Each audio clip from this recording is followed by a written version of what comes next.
الله الرحمن الرحيم.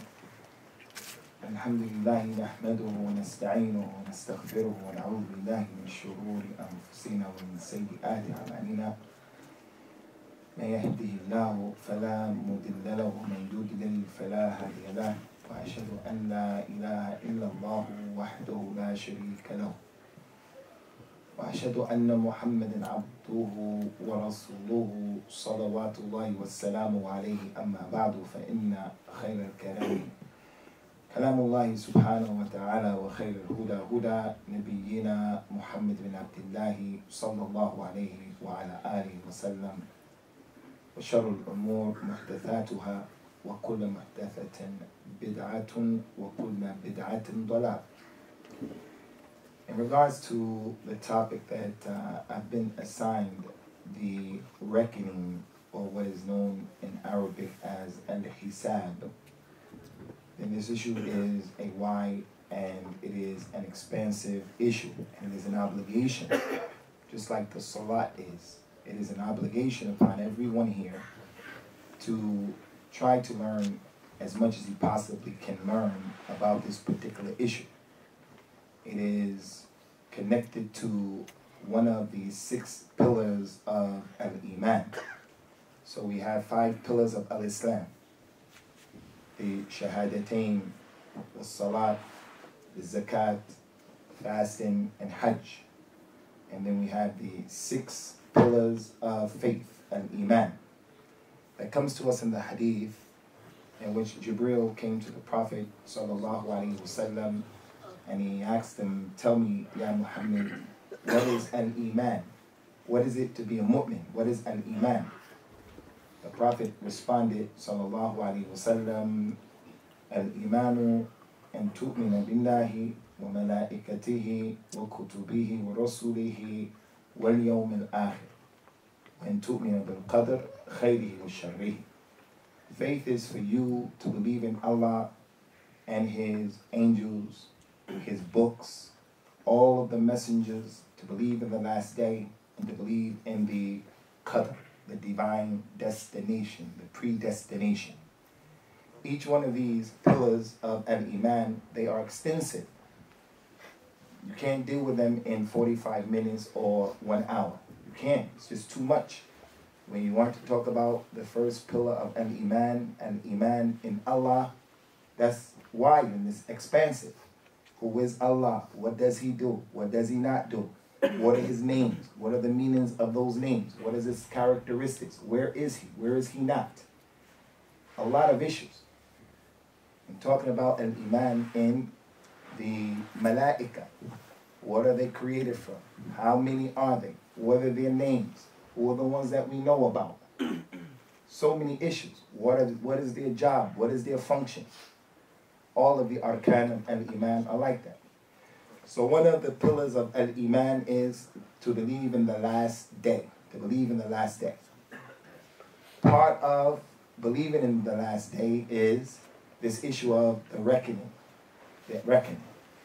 A person who doesn't believe in aspects of these issues, and there's something wrong with his Iman in the last day. So it's an important issue, and it is wide, and it is expansive. When we say to believe in the last day, you just can't say, "I believe in the last day," and that's it.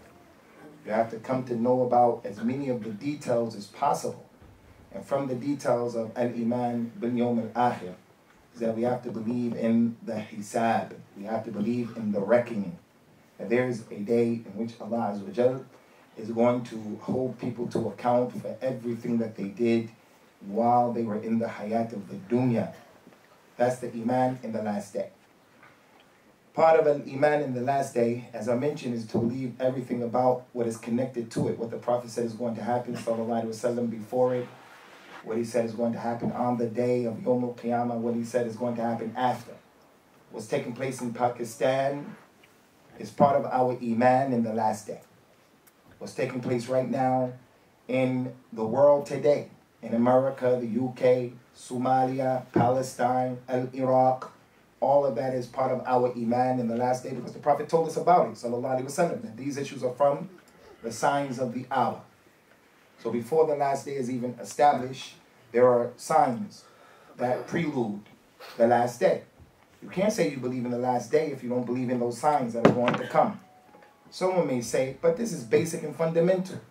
It is basic and fundamental, but there are some people who claim to be Muslims with a big question mark who don't believe that Isa ibn Maryam is coming back.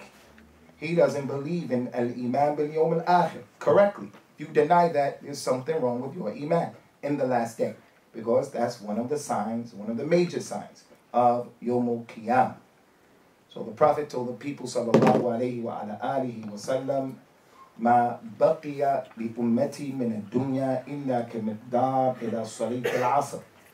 The amount of time that remains in this dunya. He said this 1,430 years ago. He said this. The amount of time that remains for my dunya, the amount of time before Yawm al-Qiyamah, is like the amount of time that it takes for you to pray Salat al-Asr. Asr is very quickly. So part of our Iman in the last day is that we have to believe that it's quick, it's coming quick. Don't sit there and think, I'm 20, I'm 25, I'm 30, I'm young. Yawm al-Akhir is a long way off. Yawm al-Akhir is quick. It's right on our heels. So if a person sits and he thinks Yawm al-Akhir is a long way because I'm 20, I'm 21, then his Iman bil Yawm al-Akhir is problematic. So one of the greatest signs of Yawm al-Akhir is what he said, and what the scholars of Islam said, sallallahu alayhi wa sallam. In the authentic hadith that was collected by the Imam al-Bukhari and Muslim, the Prophet told us, sallallahu alayhi wa sallam, بُعِثْتُ بَيْنَ يَدَيْ سَاعَ كَهَاتَيْنِ. I have been sent, sallallahu alayhi wa sallam, close to the hour, like this. And he put his two fingers up like this to show the close proximity. So he's the first sign of Yawm al-Akhir.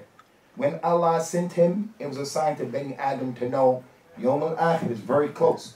Because Allah sent to them, or to us, a warner who's making things clear so that people can get themselves together in preparation for everything that is connected to al-Yawm al-Akhir.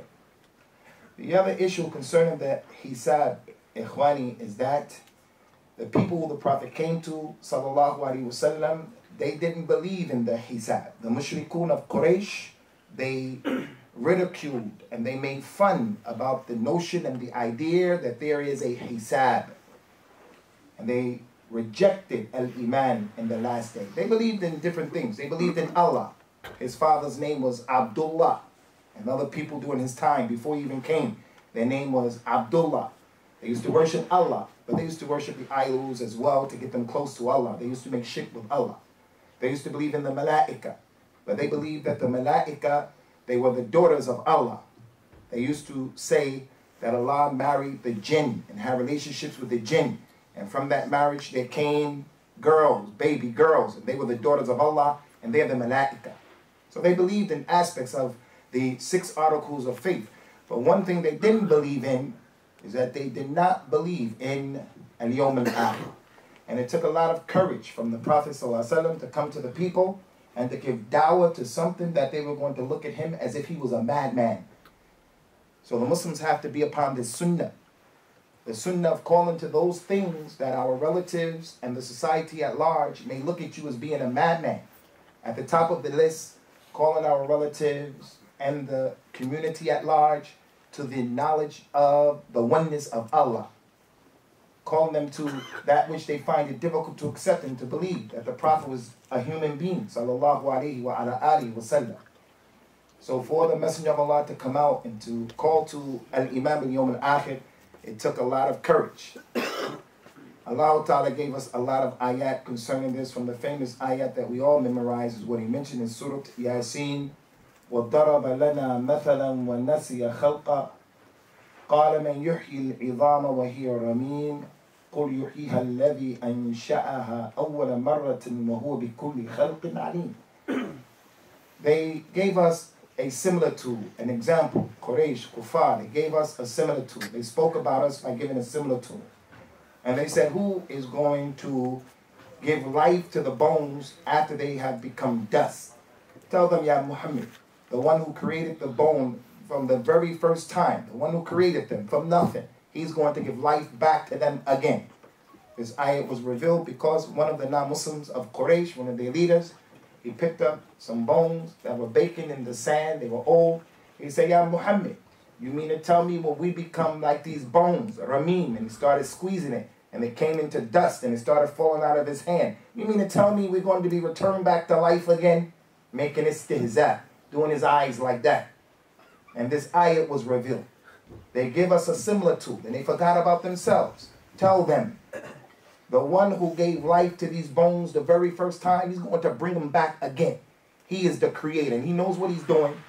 So if the human being is devoured by a shark, if a human being is dipped into nitroglycerin and he disintegrates and disappears, Allah is bringing him back.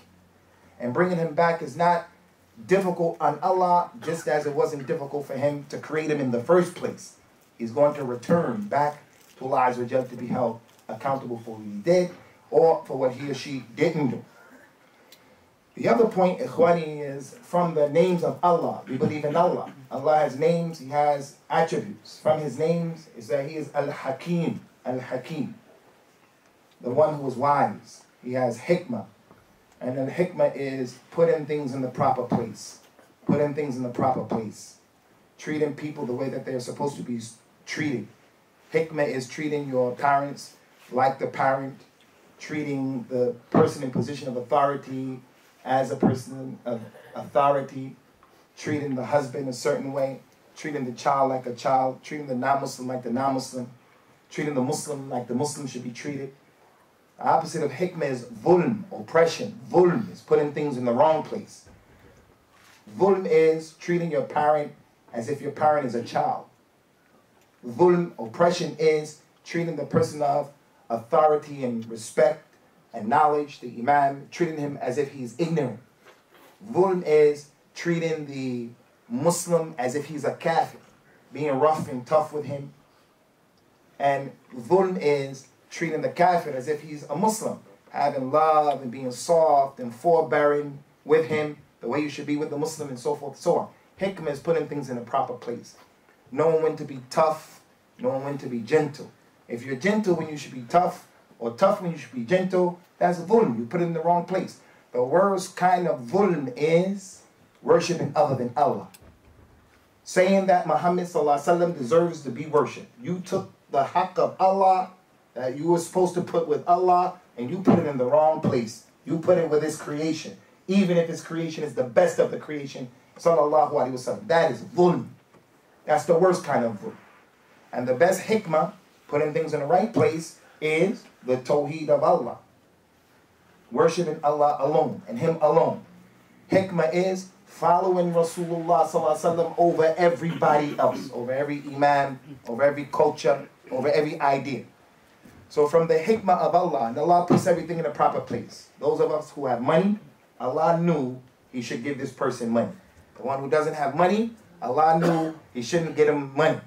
The one who they gave you the visa to stay, Allah knew that you should have the visa to stay. The one who they said you can't stay, you have to leave in 10 days, Allah knew. So the human being, the Muslim, knowing the names of Allah, the characteristics of Allah, whatever happens to him in the qadr, you should never say, oh, why me? Ya Allah, why me? Why did my baby die? Why did my father die? Because he knew. Allah decreed that thing because in it is hikmah. He's al-Hakim.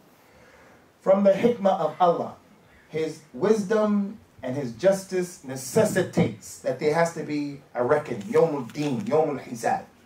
If there was no Yawmul Deen and no Hisab, Allah would be oppressive. Hasha lillah. Allah is not oppressive to none of his servants. If there was not Yawmul Qiyamah, it would be a sign, an indication that Allah is oppressive. He's an oppressor. Because here is an individual who he gets up and he prays Fajr all during the year. When Fajr is early and when Fajr is late, as it is right now. He gets up in the summertime, in the wintertime, when it's cold and it's not cold. He may come to the masjid, he may not come to the masjid. Here, on the other hand, is another individual who never prays. Never, ever prays. Not in the wintertime, not in the summer, not when it's late, not when it's early. He never prays. Over here is an individual, she wears hijab. Over here, this girl, she doesn't even wear any hijab. Over here is an individual who has birrul walidain, very good and patient and forbearing towards the mother and the father, even if the mother and father are difficult people to deal with. Over here, this individual is a monster, a devil, a shaitan in regards to mother and father, and they have good parents. this one dies and that one dies, and then that's it. That's it. If that was the way it was, or the case is like that, then Allah is oppressive. Where is the reward for those people who made efforts, who prayed in the month of Ramadan, and they made Salatul Tarawih, and their legs were hurting, and they remained in the Saf? From the beginning of Ramadan, they came to the masjid for Tarawih, and the masjid was packed. And then by the time the 23rd or the 19th of Ramadan came, it was halfway. Then in the 27th, the rest of them came again, and then they left. There was an individual who stayed in the first row, second row. He was there from the beginning of Ramadan all the way to the end. He dies, and the one who didn't pray any Tarawih, they all die, and that's it. That would be dhulm. Has to be a day where people are going to get the reward for what they did, and this is one of the reasons why we have the Yawm al-Akhir and the Yawm al-Hisab. Allah subhanahu wa ta'ala, He mentioned in the Quran, in Surah Al-Qalam, أَفَنَجْعَلَ الْمُسْلِمِينَ كَالْمُجْرِمِينَ مَا لَكُمْ كَيْفَ تَحْكُمُونَ.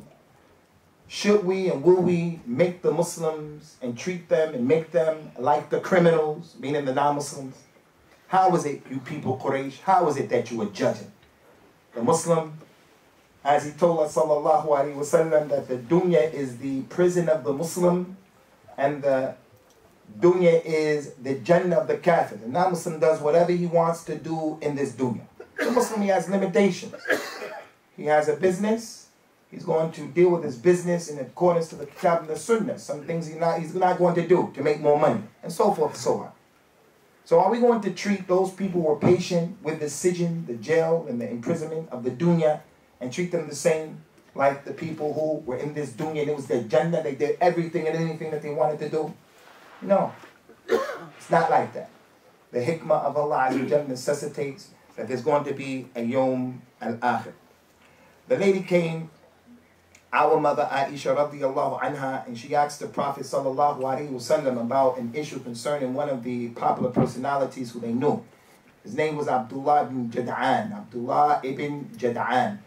He was known for his generosity. He used to feed the pilgrims who came to perform Hajj in Mecca before Islam. They said that his pot that he used to feed the people was so big that the servants that he used to feed the Hujjaj, the pilgrims, they had to build a ladder to get on top of the pot to serve the food. They would get on the camel in order to be high enough to serve the food. One of the servants fell into the pot and he burned to death. He was generous. Aisha asked, Ya Rasulullah, what is Allah going to do with Abdullah bin Jad'an? He used to do so much good for the people of the Kaaba, for the pilgrims. Prophet told us, sallallahu alaihi wasallam, as has been collected by the Imam Muslim, إِنَّهُ مِنْ أَصْحَابِ الْجَحِيمِ لأنه لن يقول يوم من دهري رب اغفر لي خطيئتي يوم الدين. He's in a hellfire. He's in a hellfire because he never said during the course of his life, oh my Lord, forgive me for my sins and mistakes. Yawm al-Din. Yawm al-Din. The day that you're going to be reckoned with. So that's a deal, a proof that the people of Quraysh, they disbelieved in the last day, and that Allah Azza wa Jalla's hikmah necessitates that there has to be a last day where He's going to raise the people and give them their rewards. Now, as I mentioned, this is just a small fraction of al-Iman bil Yawm al-Akhir. In talking about al-Hisab and the reckoning, I'm only going to present to you, inshallah, a fraction of that issue, because that issue by itself is too long. It's too much to talk about. It's too much to know. So in regards to al-Iman in the Hisab, where's the dalil in our religion that there is a Hisab? There are many adillah from the Quran and the Sunnah. Since we are a people, and this is a masjid of people, inshallah, our religion is based upon proofs, the Quran and the Sunnah, and how the companions understood those two sources. Allah Ta'ala mentioned in the Quran in supporting this concept of al-Hisab, the reckoning. فَأَمَّا مَنْ أُوتِيَ كِتَابَهُ بِيَمِينِهِ فَسَوْفَ فأما من أوتي كتابه بيمينه فسوف يحاسب حسابا يسيرا وينقلب إلى أهله مسرورا. Yawm al-Qiyamah, the one who is given his book in his right hand, he's going to have the Hisab. He's going to have a reckoning that is easy. And he's going to go to his family and he's going to be happy. So the word was used here, Hisab. The one who gets his Hisab. his book in his right hand, he's going to have an easy hisab. وَأَمَّا مَنْ أُوتِيَ كِتَابَهُ مِنْ وَرَاءِ ظَهْرِهِ فَسَوْفَ يَدْعُو ثَبُورًا وَيَصْلَى سَعِيرًا. As for the one who gets the book from behind his back, he's going to have a tough reckoning. He's going to call the thabur, and he's going to enter into the hellfire. That's a proof that there's a hisab, that people are going to be asked from the Quran, that you're going to have your books looked into that contain everything that you've done. That book, Ikhwani, is part of what we believe about Yawm al-Akhir, that there is a book being written about each and every individual here. The book that contains things that are not even tangible. There are some Muslims with a big question mark who reject some of these issues because they say we can't see it, we can't smell it, we can't hear it, we can't touch it. How is it possible that Allah subhanahu wa ta'ala is going to hold me accountable for what I can't touch and it's not there? No, that book is going to mention the hasad that a person has. A person has envy and jealousy about someone and he doesn't deal with it correctly. He just lets it happen and works on it. That hasad is going to come Yawm al-Qiyamah in that book. They say we don't believe that because how can you have hasad? How can you touch it? How can you smell it? You can't taste it. It's not tangible. As Allah said about the kuffar of Quraysh, He described them when they disbelieved in al-Yawm al-Akhir. Allah said about Quraysh, the kuffar, وَمَا قَدْرُ اللَّهَ حَقَّ قَدْرِهِ وَالْأَرْضُ جَمِيعًا قَبْضَتُهُ يَوْمَ الْقِيَامَةِ وَالسَّمَاوَاتُ مَطْوِيَّاتٌ بِيَمِينِهِ سُبْحَانَهُ وَتَعَالَى عَمَّا يُشْرِكُونَ. They did not consider Allah the way He should have been considered. The way they should have looked at Him, the one who gave them life, and He sees and He is everything. He knows everything. They don't even know but a fraction of their own lives. He knows everything connected to everything. Every grain on every piece of beach. He knows the number, the origin of it. Everything. Every snowflake, everything. Every raindrop, every waraqah from the tree, everything. What's in the stomach, He knows every aspect of everything. For someone to think Allah doesn't know that, he didn't consider Allah the way Allah should have been considered. And Yawm al-Qiyamah, the earth will be in His right hand, in the grasp of His right hand, and the heavens will be rolled up. They will be rolled up. Glory unto Allah for the things that they say about Him. So if a Muslim were to come in to deny any aspect of Yawm al-Akhir, this ayat is applicable to him. As for the Sunnah, the proof that there is Yawm al-Akhir, there are a lot of proofs. From them is the statement that we need to remember, we need to remind our relatives, because the vast majority of Muslims fall short of this issue. And then we find it strange and we wonder, why is all of this fitna going on concerning the Muslims? It's because of the loss of this issue and other issues. He told us, sallallahu alayhi wa ala alihi wa sallam, inna awwala ma yuhasabu bihi al-abdu min a'malihi yawm al-qiyamati salatuhu. فإن صلحت فقد أفلح وأنجح وإن فسدت فقد خاب وخسر. The very first thing that Allah is going to give you the hisab about, the very first thing He's going to ask you about, give you the reckoning, the very first thing is He's going to ask you about your salat. If the salat was complete and perfect, then he's going to be successful and he's going to be happy and he's going to enjoy the situation. If his salat was lacking and wanting, he didn't pray. He spent the majority of his life not praying. She didn't pray. And that's the condition of the majority of Muslims. We don't pray. The companions like Umar radiallahu anhu, he used to say, there is no portion in al-Islam for the one who has no salah. If he doesn't pray, where is his Islam? Because his salah is a pillar of the religion, like this building. It has a foundation, it has its pillars. If the foundation is jammed up, then the building is jammed up. His Islam is jammed up. Allah and the Prophet, knowing the Shahadatain, Allah. Some people worship Rasulullah. Some people worship Ali. Some people worship Shaykh Adnan Abdul Qadir al-Jailani. Some people worship whatever they worship from our ummah. How is the house going to be strong?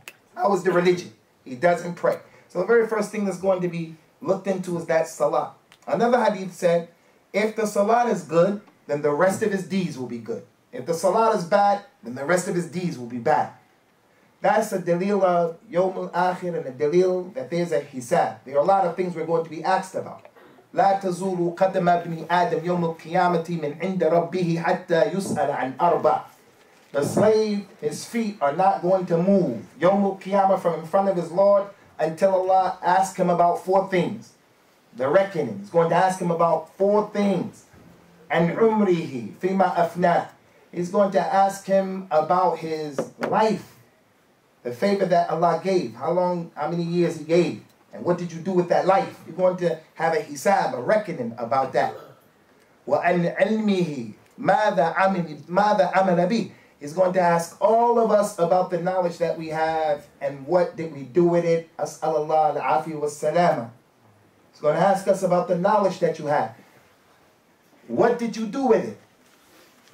وَعَنْ مَالِهِ مِنْ أَيْنَ اكْتَسَبَهُ وَكَيْفَ أَنْفَقَ. He's going to ask him about his money.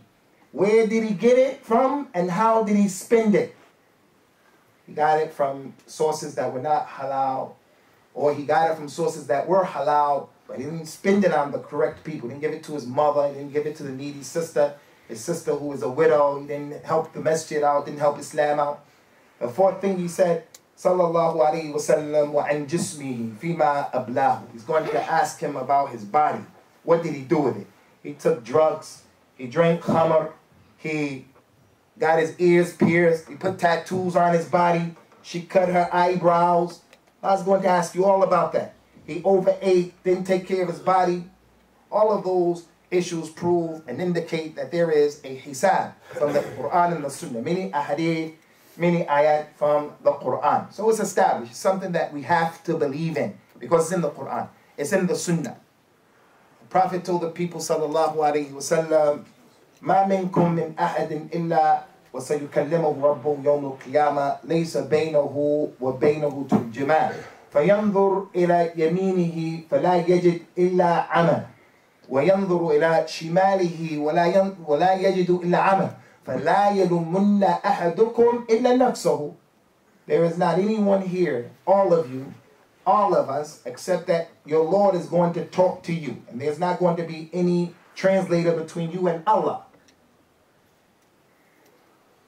And Allah is going to ask him those questions. The slave is going to look to his right, and he's going to see his actions and his deeds. And he's going to look to his left, he's going to see his actions and his deeds. The Prophet said, don't let any of you, none of you, will have the ability to blame anybody except yourself. You only could blame yourself. If you look to the left and there are more numbers, then there's a problem. Ikhwani, even if to the right, there are a lot of sins that we make in the dunya. One of the best ibadat of al-Islam is just making tawbah. At-Thahabi min al-dhanbi kaman la dhanba lahu. The one who makes tawbah from what he did. The biggest sin, no matter how many that they are, if he makes tawbah to Allah with ikhlas, sincerity, and he leaves it alone, Allah will forgive it for him. If we didn't sin, Allah would get rid of us. And he will bring another group of people so that they can sin and so that they can ask forgiveness. So the fact that people sin, this is how Allah created us. If we didn't sin, how would we know that Allah is al-Ghafur, al-Rahim, al-Tawwab, al-Latif? How would we know that? He didn't create us like the Malaika. They don't sin. He created us Bani Adam. And all of Bani Adam, they sin without any exception. If he's a human being, he sins without any exception. So when believing in the prophets and the messengers, the 6 articles of al-Iman, part of what we believe in is that they're human beings. So it's not enough to say, I believe in Allah, but you make dua to Rasulullah. I believe in Allah, but you believe in the soothsayer. I believe in the Malaika, but you think Shaitan is from the Malaika, like they show us in the cartoons when we were little kids. He's a fallen angel, and now he got red with a pitchfork and a long tail. No, you don't believe in the Malaika. Shaitan is not from the Malaika. We have to come to know about the details. I believe in Rasulullah, but you believe he's not a human being. He doesn't have a shadow, he doesn't sleep, he doesn't sweat, he doesn't snore. Rasulullah is created from the nur of Allah. You're not believing correctly. You're not believing correctly. So the shahid of all of that, ikhwani fillah, barakallahu feekum. Al-Iman in the reckoning or the Hisab is in the Quran and it's in the authentic Sunnah of the Prophet ﷺ, and there are a lot of issues concerning it, but I just want to deal with a fraction of it here. In our Iman in Al-Hisab, the reckoning, Allah is going to hold people to account for what they did and for what they didn't do. There is something that is going to be used Yawm al-Qiyamah to reckon the people with. There are many things. One is you're going to stand before Allah and Allah is going to talk to you. Another one is the book that we told you about. The angel on the right is writing down. Those angels on the left, they're witnessing everything. So there's going to be a book with everything that you did in it. It's going to be open. That's one of the ways you're going to be reckoned with. Another way that the reckoning is going to take place is another aspect of our Iman in the last day, and that is the Mizan. The Mizan. The Mizan is a word that is in many of the languages of the Muslims. It's in the Urdu language. It's in the language of the Persian Muslims. It's in the language of many Africans like Somalis and other than that. Al-Mizan is the scale. The scale. Similar to the scale when you go to the local store and you want to weigh oranges, grapes, apples, or whatever. Dates, raisins, salt, the scale. Allah Ta'ala, Yawm al-Qiyamah is going to create a scale or a number of scales, and He's going to weigh different things in a way of reckoning the people. Now again, this is a masjid, inshallah, and we have to be a group of people, whatever masjid you go to, who, whatever we claim in our religion, we have to be able to prove it from the Quran and the Sunnah. From the Quran and the Sunnah, the way the Prophet's companions understood it. I was told that the Prophet was created from the Nur of Allah. The Nur of Allah, no doubt. His dawah is Nur. His life was Nur.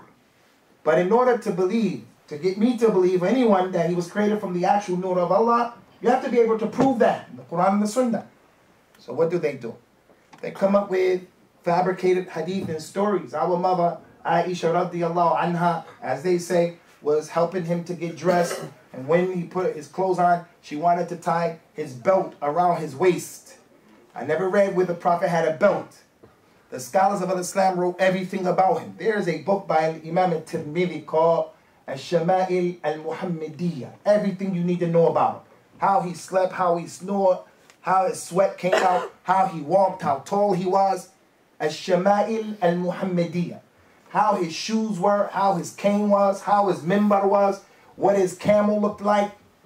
Everything about the mundane affairs. The companions didn't leave anything in describing him. How his beard was. Everything you need to know about his person. And that's why the scholars of al-Hadith, al-Hadith, they considered the way he was created from the Sunnah and his akhlaq from the Sunnah. So since that's the case, they told us everything about him. I never read where he had a belt. But for the sake of argument, he had a belt. He had a belt. He said, the companion said if the last 10 days of Ramadan came, he tied up his belt. But that's an allegorical statement anyway. They said that Aisha radiallahu anha went to tighten the belt. After tying it, and the belt went through his body, went through. When she told the people the story, they said, Ya Aisha, why did the belt go through his body? What does that mean? She said, he was created from the Nur of Allah. When the people mention that story in certain messages, the people say, Allah! Allah! Yeah, if that was true, and I'm not trying to be funny here, if that was true, why is it that Quraysh, when they fought against him at the battle of Uhud, they hit him in his head, and they split his head open. They hit him in his face, sallallahu alayhi wa sallam, and knocked his teeth out. And he said, لَنْ يُفْلِحُ قَوْمٌ فَجُّوا رُبَاعِيَةِ نَبِيِّهِمْ. No people will be successful who broke the tooth of their Nabi. Why didn't the stick or whatever he was hit with, why didn't it just go through his head? When he used to sleep, he used to snore, and the sweat would come off of his head. Hani would take the sweat and put it in a little glass and save it on Friday, put it on the kids, and it smelled like perfume. Because he was a special human being. His sweat smelled like perfume, but nonetheless, she was able to take the sweater. Why didn't her finger go through his head? Why did he have babies? How did he have children? We have to use our heads. Anyway, the point here, ikhwani fillahi, al-mizan. You can't just say something and you can't support it from the Quran and the Sunnah. Al-mizan. Allah Ta'ala mentions in the Quran, and there are many ayat in this regard. وَنَدُوا الْمَوَازِينَ الْقِسْطَ لِيَوْمِ الْقِيَامَةِ. We're going to put, Allah said He's going to put the scales down in justice, Yawm al-Qiyamah. The scale, the mizan of Yawm al-Qiyamah is not like the scale here. The scale here is, if you come from Muslim countries and you live in Muslim countries, certain Muslim countries, if you murder someone and you have money, you pay the money and you get it off, you get out of it. You can kill someone in Muslim countries, in the countries we come from. And you can get off because you have money, because you're the son of a prominent individual, because your family is prominent. That's not the case Yawm al-Qiyamah. The scale will be put down in justice. So this ayah said the scales will be put down. And there are many ayahs. From the hadith, Sahih Bukhari, the Prophet told us about the beginning. Part of al-Iman in Allah is this hadith. Kana Allah wa kana ala arshihi wa lam yakun ma'ahu shay' وكان عرشه على الماء وكان بيمينه الميزان يرفع ويخفض. The Prophet told us ﷺ, in the beginning of time, we don't have the ability to comprehend this. In the beginning of time, Allah was here and nothing else was here with Him. And He was over His throne, and His throne was over the water. We don't have the ability to comprehend that. I find it ajib that Muslims reject things that they don't understand simply because they don't understand it. And how much of al-Islam you don't understand? How much of al-Islam you don't understand? How much? About the qadr. I don't understand the qadr, so I don't believe in it. What are you talking about? How? That's not for us to ask how. Allah is not asked why. We're the ones who ask why you did and why you didn't do, and so forth and so on. So that hadith said, Allah was over the throne, His throne was over the water, nothing was here with Him, and in His hand was the scale, and the scale was going up and down. That's the Sahih Bukhari establishing that there is a scale. And there are other proofs, but time is flying, so we have to keep going. So one of the ways that Allah Azza wa Jal will make people accountable for what they did is He's going to have that scale. He's going to have the book. He's going to have the human beings themselves bearing witness. The earth is going to speak out and bear witness what you did. The angels are going to bear witness. The jinn are going to bear witness. A person's body is going to bear witness and talk against him. All of that in establishing against him the proof that he was a bad person, that he was a good person, or whatever the case is. Concerning this mizan, this scale, three things will be put in the mizan, in the scale, in the process of judging people. The first thing that's going to be put in the mizan, ikhwani, is the person himself. Every individual will be put on that scale. Everyone. And depending upon how you were and what you did in this life, it's going to determine what's going to happen in the mizan. It's going to determine. Prophet told us, sallallahu alayhi wa sallam, إِنَّهُ يُؤْتَى يَوْمُ الْقِيَامَةِ بِرَجُلٍ عَظِيمٍ سَمِينٍ يُودَعُ فِي الْمِيزَانِ فَلَا يَزِنُ عِنْدَ اللَّهِ جُنَاحٌ بَعُودًا. A big, fat, powerful man will be brought Yawm al-Qiyamah. He will be put on the scale. He was big time in the dunya. He was big. He ate well. He was opulent in his lifestyle. He will be put in the scale. He won't equal with Allah the wing of a gnat. Not the gnat itself, the wing of the gnat. Because the scale is different Yawm al-Qiyamah. The PhD doesn't mean anything with Allah. Your tribe doesn't mean anything with Allah.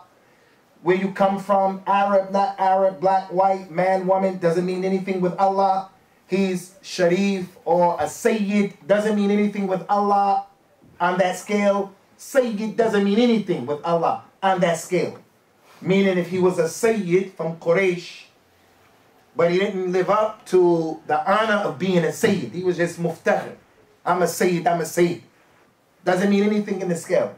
Abu Lahab was a Sayyid. Abu Jahl was a Sayyid. In the scale, they'll be put in that scale. They won't equal the wing of a gnat.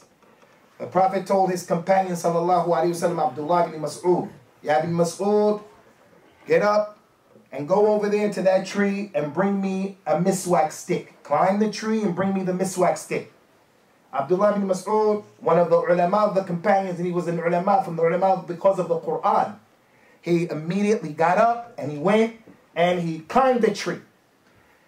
One of us, the way the Muslims are today, the sunnah tells you to do something, the person, it's just the sunnah, I don't have to do it. Abdullah ibn Mas'ud didn't say that. I can imagine the person today, it's just the sunnah, the Prophet says, hey, get up, go climb that tree, bring me that miswak. The person would say, Ya Rasulullah, what do you think, I'm a monkey or something? Why don't you tell one of them children to go? Why are you telling me to go?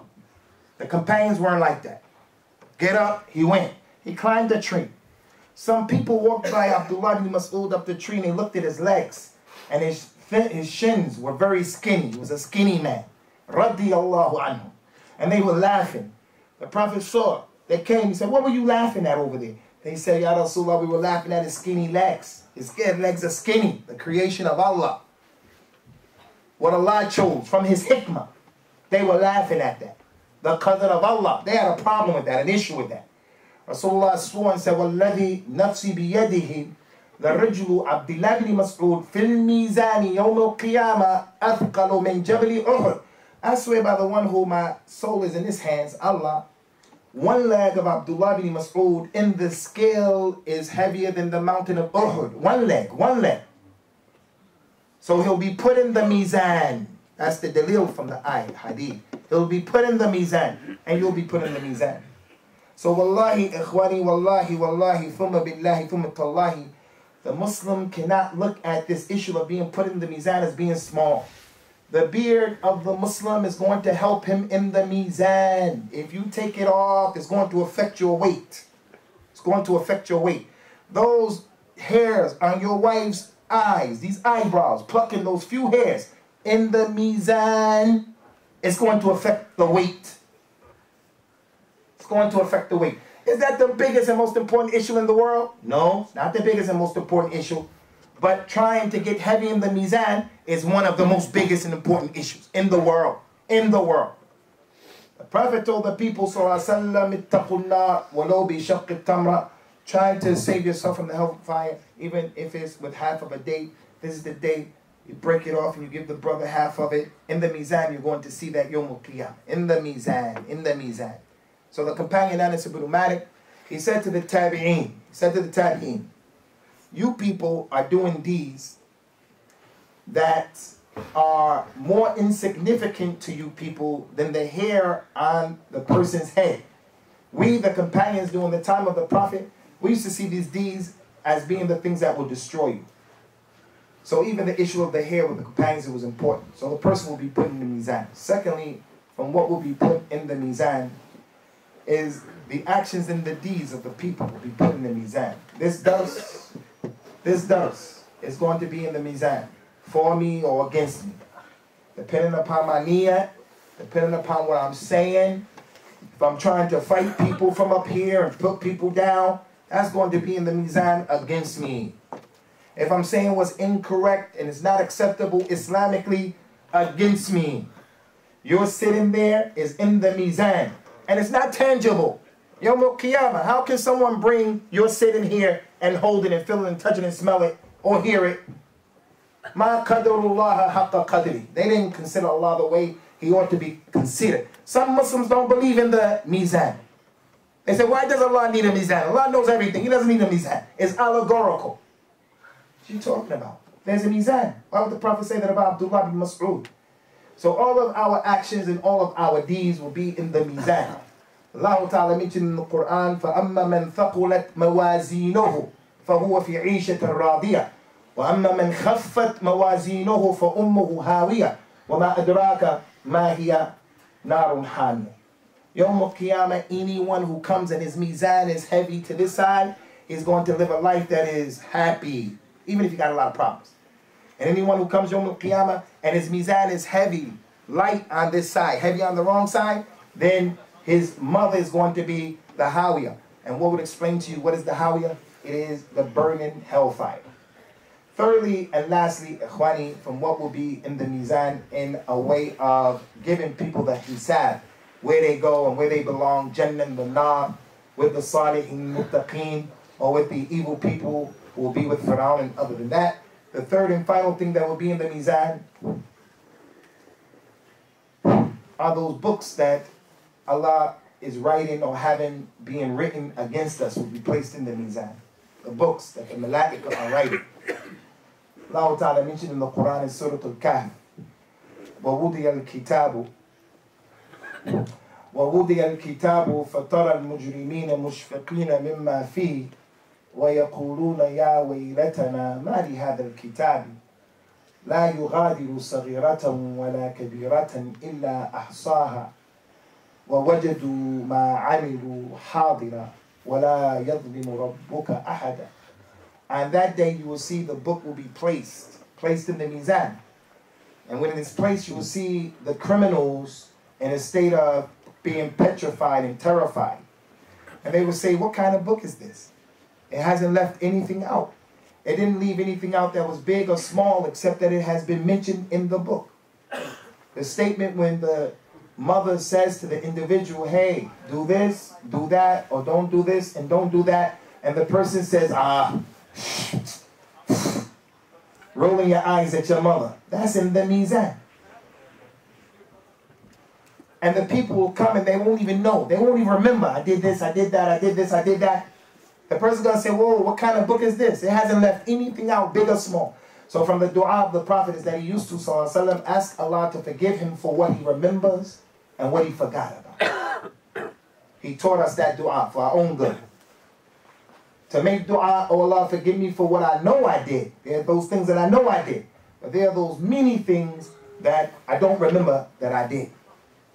So that's a dalil, ikhwani, that the books will be weighed in the Mizan. In addition to that, the hadith of the Bataq of La ilaha illallah, that the slave will come Yawm al-Qiyamah and there will be 99 scrolls, 99 books will be placed in the Mizan in front of him, and they will make the scale go like that, 99 books for as far as his eyes can see. And then it will be said, do you have any good deeds? And man will say, I don't have any good deeds. Besides, if I did have any good deeds, what would they do in light of my situation? Look at the scales. 99 books. Allah Azza wa Jal will have the card pulled out, the card of La ilaha illallah. He's going to say, what is that La ilaha illallah going to do in light of all of this? Allah said, you won't be oppressed on this day.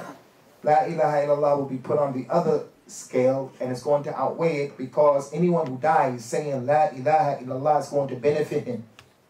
But which La ilaha illallah? Is it just La ilaha illallah but he goes to the magician? Is La ilaha illallah and he does black magic or white magic to get the black magic off? La ilaha illallah and he believes in soothsayers and horoscopes? La ilaha illallah he makes dua to Rasulullah? No, not that La ilaha illallah. La ilaha illallah along with its conditions that are against shirk and so forth and so on. So that Mizan, ikhwani, is part of the hisab that people have to deal with. They said that I have 5 minutes, although I started at 6:15. I started at 6:15, so I went less than my time. I'm going to wrap it up by saying there are a lot of things that we can do to make our Mizan heavy. 2 of them that I want to mention to you.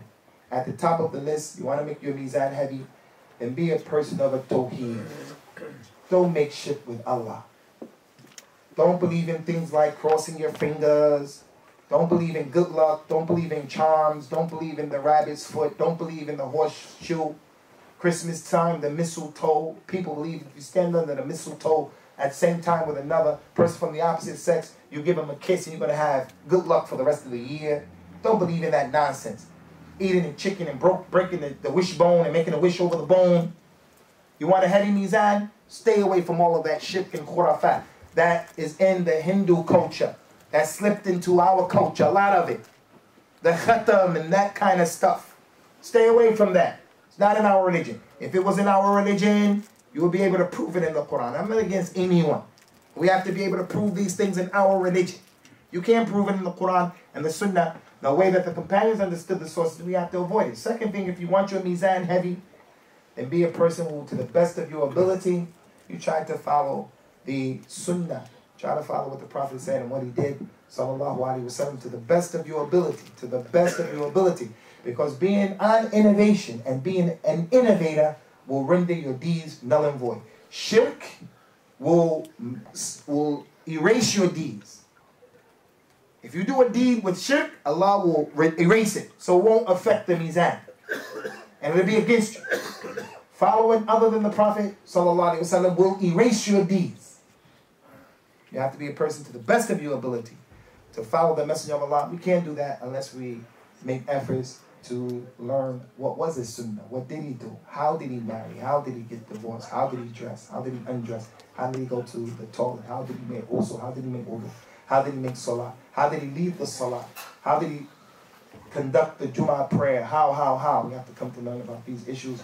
And when he becomes loved to us like that, it will impact in the mizan, along with many other things. So we're going to bring this to a close. And we ask Allah Azza wa Jal to cause this sitting to come Yawm al-Qiyamah, and it will be in the mizan of our hasanat. And those things that we made mistakes about, all of us, that Allah Azza wa Jal gives us the maghfirah and His rahmah. And He does not put them in the mizan of evil, but because of our tawbah and asking for His forgiveness, we ask Him to put it in our mizan of good deeds. He's capable of that, and He is a'la and a'la.